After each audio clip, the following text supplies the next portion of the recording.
Welcome to Lecture 6, Momentum. Momentum is inertia in motion. It is a property that quantifies the motion of an object. Between momentum and energy, which we'll discuss in Lecture 7, we can learn a lot about how the universe works by using these concepts. But even just considering momentum by itself, we can start to better understand the motion of objects and what happens when we have collisions between two or more things.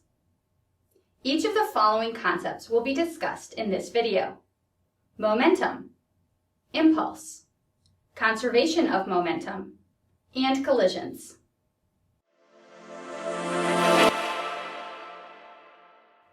As previously mentioned, momentum is a property that quantifies the motion of an object. It is a vector, indicating that it has both a magnitude and a direction. The symbol for momentum is the lowercase letter p. The units for momentum are kilogram meters per second, or Newton seconds. Both of these units are interchangeable, meaning that either one can be used. Momentum can help us to understand what happens to an object when it collides with something. In just a few moments, I'm going to show you an experiment where I change two properties of a cart so that we can start to derive an equation for momentum. The two properties that are varied are mass and speed. Considering that we've defined momentum to be inertia in motion, it makes sense that momentum will be defined by mass, which is where inertia comes from, and velocity, which defines the motion of an object. But before we quantify this, I'd like you to just think about it first. Consider that you have a friend standing a few meters away from you who gently throws a softball to you. Think about the amount of impact or force the softball will have when you catch it. Then consider what would happen if the softball were thrown faster. Next, think about the same friend throwing a bowling ball to you. The impact of the bowling ball, even thrown at the same speed as the softball, would definitely be higher. So we can start to get a feel that both mass and velocity are directly proportional to momentum. Let's take a look at that experiment now. Each of the following collisions will look at what happens when a moving cart collides with a force probe. We can get a feel for the momentum the cart must have based on how much force the probe records when the cart hits it. First, we'll see what effect the mass of the cart has on its momentum. We'll keep the speed that the cart has at the time of the impact constant by releasing the cart at a constant height. The cart initially has a mass of 340 grams. When it hits the force probe records a force of 29.4 newtons. Then we can add mass to the cart. Now it has a mass of 440 grams. The force probe now records a force of 32.1 newtons, an increase from the previous case. Let's add a little more mass to the cart. The cart has a mass of 540 grams. The force probe records a force of 34.4 newtons. From these trials, we can see that momentum is directly proportional to mass. Remember, the force probe isn't telling us the momentum of the object, but is simply a related property that we can measure to correlate to the momentum. Next, we'll see what effect the speed of the cart has on the momentum. We'll keep the mass constant at 540 grams. We'll change the speed that the cart has when it impacts the force probe by changing the height of the platform that it's released from. In the slowest speed case, we saw that the force probe records a force of 34.4 newtons. When we increase speed, the force probe records a force of 45.4 newtons. This shows that momentum is directly proportional to speed. One more thing. Momentum is a vector, and velocity is a vector. By just looking at speed, we ignored the direction part of velocity. Here, a blue cart sits at rest on a low-friction track. When it gets impacted by the red cart, the momentum transfers from the red cart to the blue cart, causing the blue cart to move. The direction of that motion is in the same direction as the red cart. Now that we see where momentum comes from, let's look at the equation for momentum. Momentum equals mass times velocity. Momentum and velocity are both vectors, and they will both point in the same direction. Let's calculate the momentum of the cart just as it impacts the force probe in the case where the mass was 340 grams and the impact occurred at the slower speed. We need to use kilograms to calculate momentum. The mass is 0.34 kilograms. I used a motion detector to measure the velocity of the cart, which was 0.42 meters per second at the exact moment it impacted with the force probe. Momentum is equal to 0.34 kilograms times 0.42 meters per second, giving a momentum of 0.143 kilogram meters per second. What about two objects with the same mass traveling in different directions? Do they have equal momentums? Let's think about it. Momentum is a vector quantity, so we know that direction is involved. So if direction is not the same in the two cases, then regardless of the mass and speed, the momentums will not be equal. Impulse is the measure of the change in momentum of an object or of a system of objects. Because we're looking at the change in a quantity, we know that we're going to see an uppercase Greek letter delta in the symbol. Indeed, the symbol for impulse is delta P.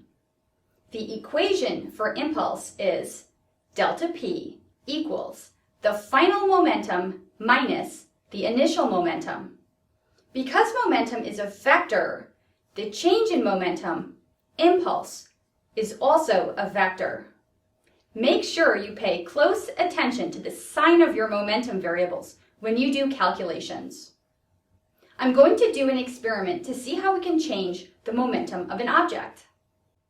The cart on the track is at rest. Its velocity is 0, so its momentum is 0. How do I make that momentum change? I have to push it or pull it somehow. In other words, I need to apply a force to the cart.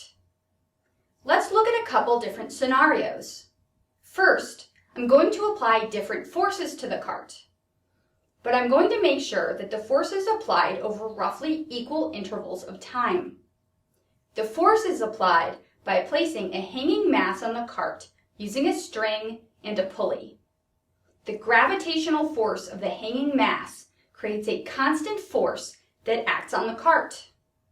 The interval of time is kept mostly constant by placing a barrier at a fixed distance away from the starting point.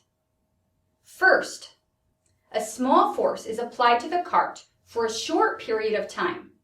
Its momentum, measured by the motion detector placed at the end of the ramp, changes slightly. When I apply a slightly larger force to the cart, by increasing the hanging mass, its momentum changes to a larger extent. Applying an even larger force to the cart, by increasing the hanging mass again, makes an even larger change in momentum. Impulse is therefore directly proportional to force. The more force that's applied, the greater the change in momentum. Next, I'm going to keep the applied force equal by keeping the hanging mass value constant, but I'm going to apply the force over different intervals of time. Applying a force very quickly over a short period of time gives a small change in momentum to the cart. When I increase the amount of time over which that force is applied, the momentum of the cart changes even more. An even longer duration of force increases the momentum even more so. Impulse is therefore directly proportional to the amount of time that the force is in contact with the object. The more time over which the force is applied, the greater the change in momentum. Therefore, a second equation that we can use for impulse is that impulse equals force times time.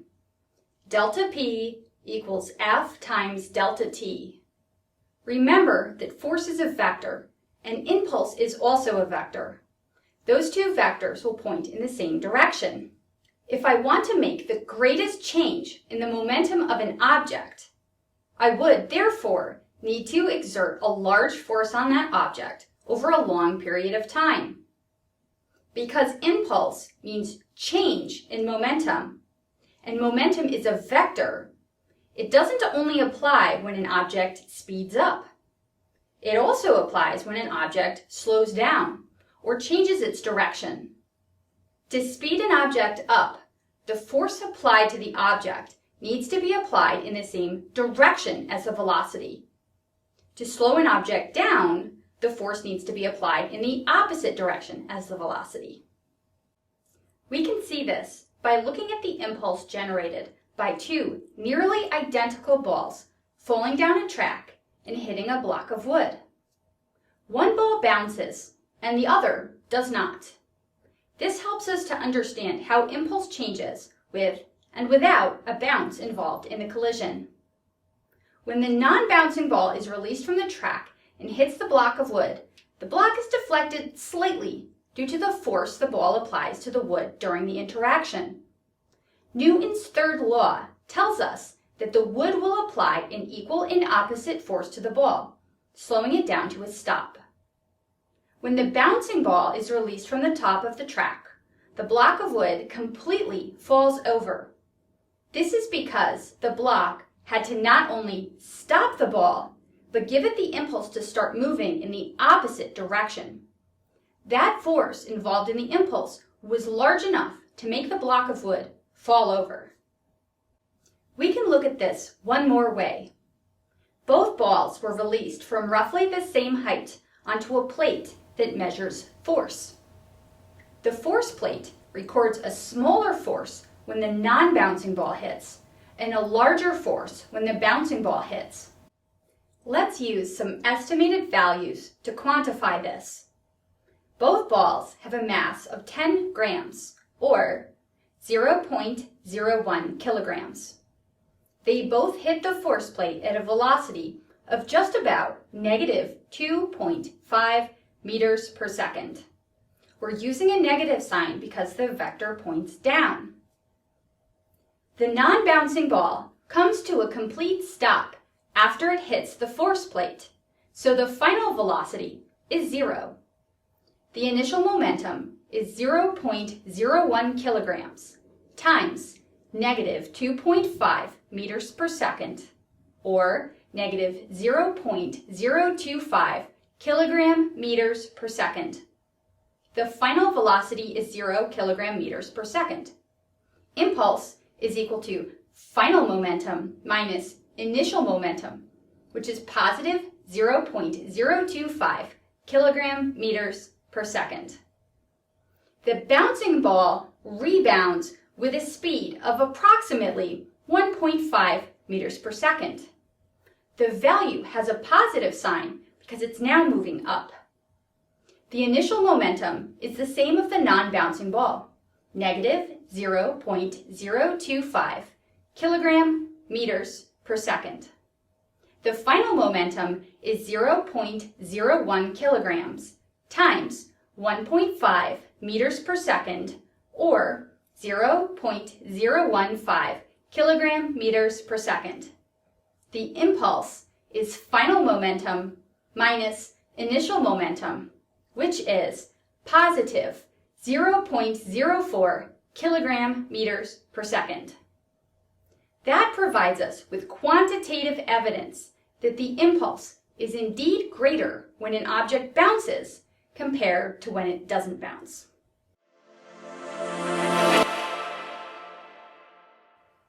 In the absence of external forces, the momentum of a system will be conserved. A system can be defined however we want.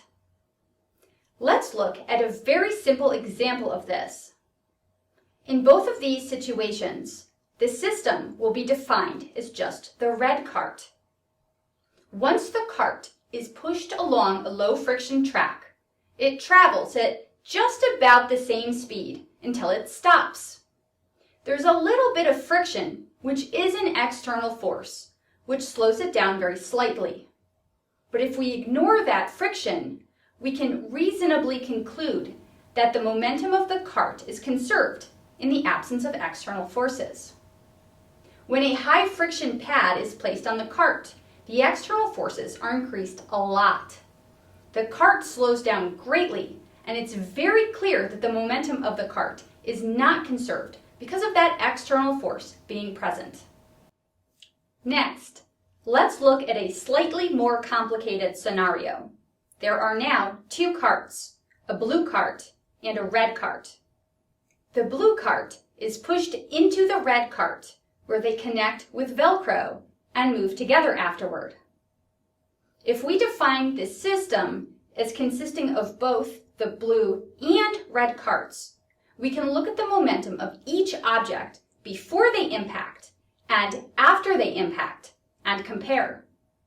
Both carts have a mass of 0.34 kilograms. Before the collision, the system consists of the momentum of the blue cart plus the momentum of the red cart. Both can be calculated using the momentum equation.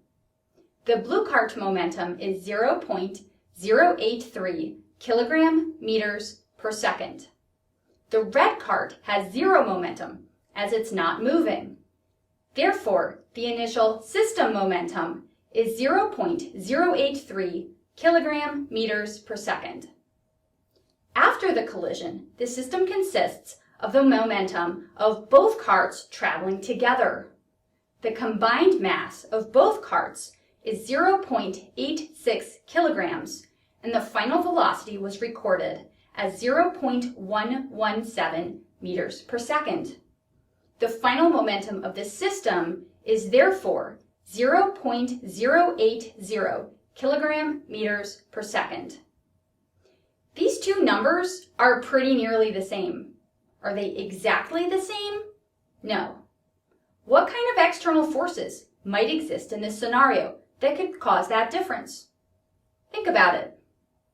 Either way, I think this example makes a very compelling case that the momentum of a system is conserved in the absence of external forces. Now, let's change the definition of our system. Let's say our system consists of only the blue cart. We won't consider the red cart in our calculations anymore.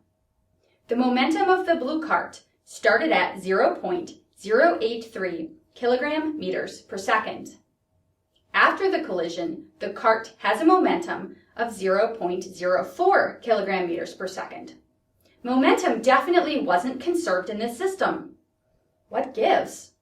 Well, the red cart, because it's not part of our system anymore, now acts as an external object that gives the blue cart an external force. That external force slows the blue cart down and changes its momentum. Similarly, we can consider the scenario where our system only consists of the red cart.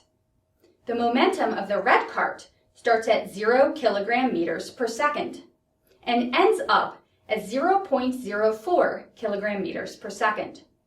It's definitely not conserved, and that's because the blue cart acts as an external force, speeding up the red cart and changing its momentum. These examples have provided us with evidence that momentum is conserved in one dimension, as all of the scenarios we considered took place along a straight line. What happens in 2 or even 3 dimensions? Is momentum still conserved in the absence of external forces? The answer is, yes it is. When a collision or interaction occurs in 2 dimensions, we can independently consider both the horizontal and the vertical directions, or x and y.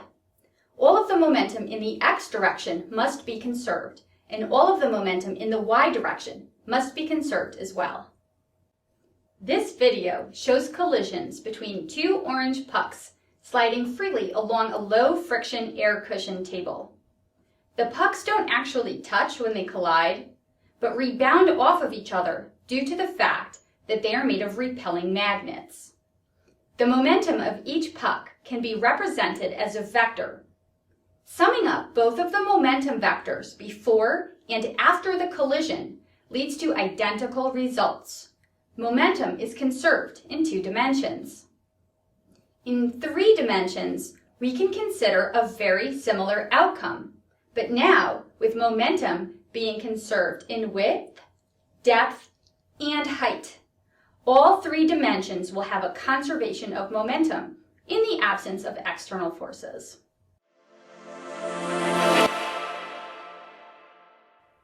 The energy that an object has due to its motion is called kinetic energy.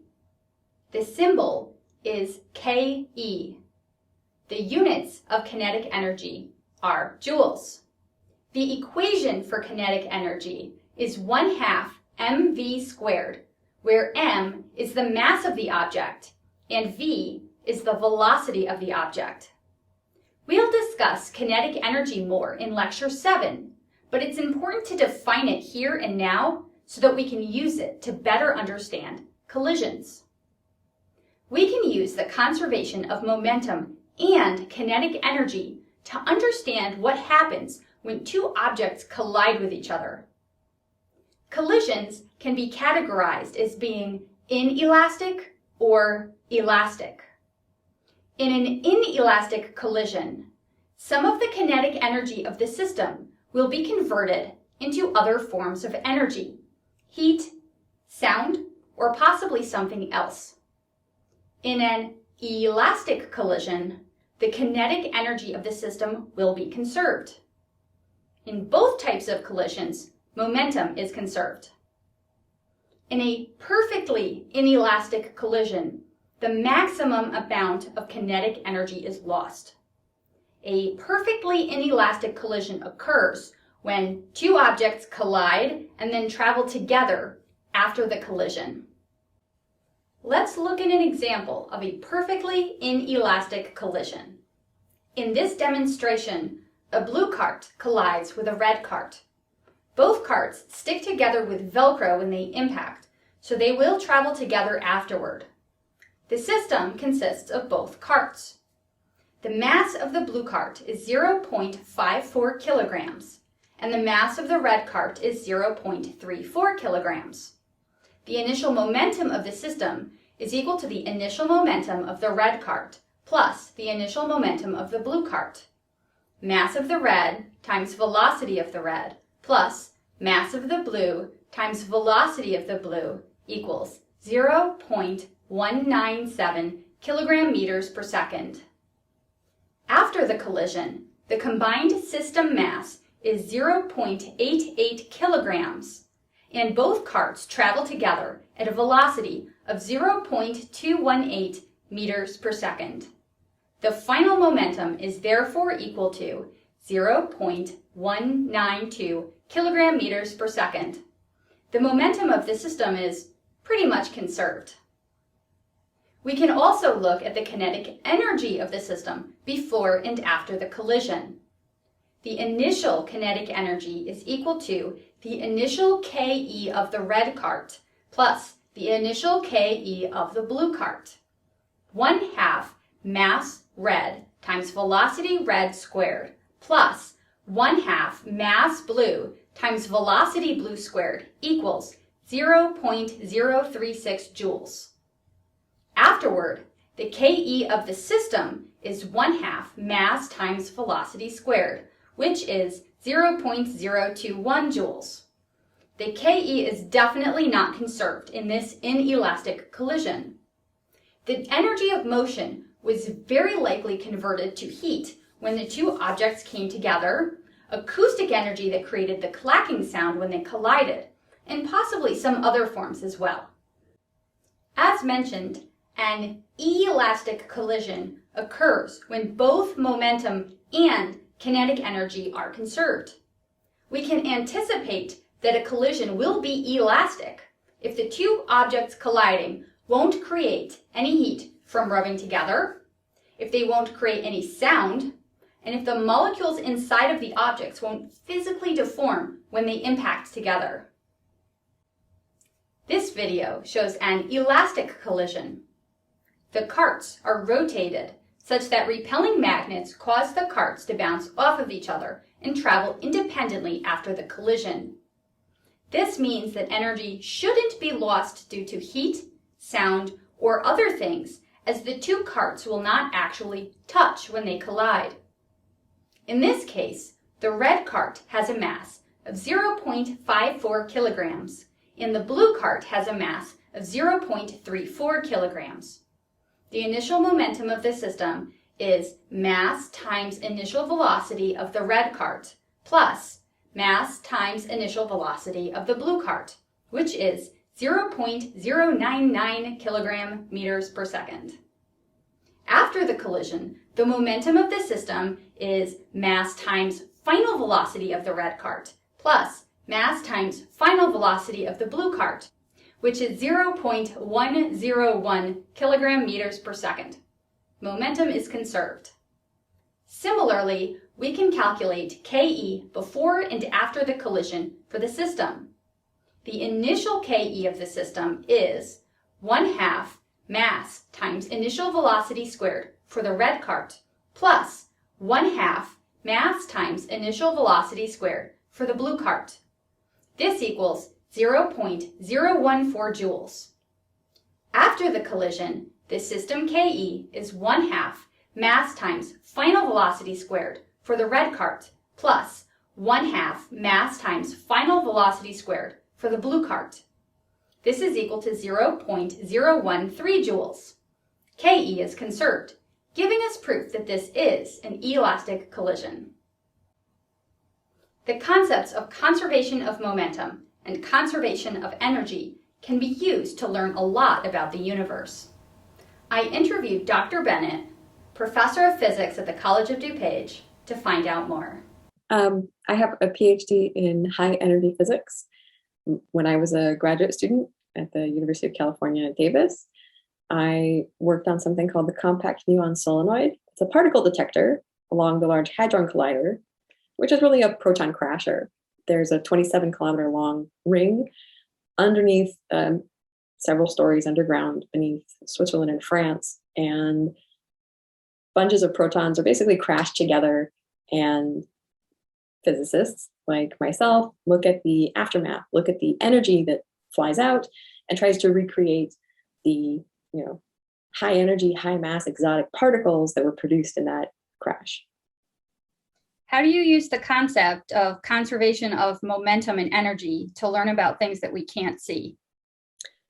That's a great question, because maybe halfway through grad school, it kind of dawned on me that pretty much everything I was doing at that point was conservation of energy and conservation of momentum. I mentioned I worked on data coming out of a specific detector. So that detector, it's built like a cylinder and it has many, many, many layers. And when those protons crash together and the smaller particles inside the protons recombine, and with the energy, a lot of times exotic particles are produced. And they don't stick around for very long. They decay into other particles and fly away. And as they fly away, they deposit little bits of energy. So, I'm making a cylinder like this, but if you look at it along the beam, you can add up the energy that's deposited in all those different layers.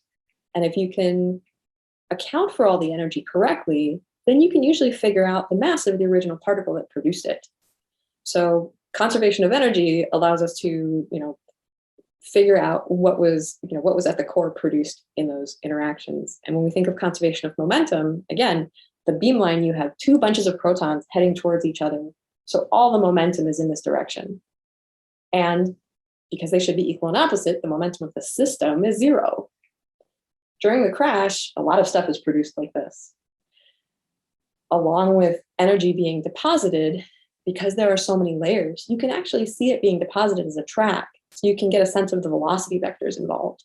And again, adding up all that energy, you can figure out the mass. So mass plus velocity, you can figure out the momentum of these particles. And since momentum is conserved, and initially there was no momentum in this, around the ring, after the collision, the momentum of all those different particles should add up to zero. So we can use that conservation principle to make sure that we're accounting for everything properly. That's pretty cool. I mean, you think about this stuff, it's so small you can't see it.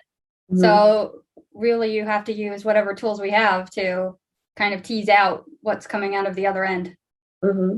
And the software involved and the steps to develop that software is pretty complicated, but then the underlying principle is something, you learn in the first month or so of your first physics class. So it is pretty cool. Is there a difference between elastic and inelastic collisions in a particle collider? There is a huge difference. If you think about that collision and you think about what elastic and inelastic collisions mean, an elastic collision is this perfect, ideal, bouncy collision. Two objects come in, they knock into each other, they come out. The momentum is conserved because it's a collision, but the kinetic energy is also conserved. There's no structural change. So in a collider, protons come in, protons bounce off each other or have glancing blows, but it's the same old protons. That's not interesting. And out of the million protons interacting, the vast majority of the activity is elastic collisions, which is really dull. So there's a lot of work involved in kind of filtering those events out. Inelastic collisions, it's a collision, momentum is conserved, but a lot of times there's structural change. And for particle physics, that structural change means the recombination of quarks, the transference of energy into matter to produce those high energy exotic particles. And that's what you want to see. You want to see these particles that don't exist at standard temperature and pressure. You want to see these tau leptons and Higgs bosons that are created in these high energy situations just for a fraction of a moment and then decay to other things. So the inelastic collisions, that's where the interesting physics lies.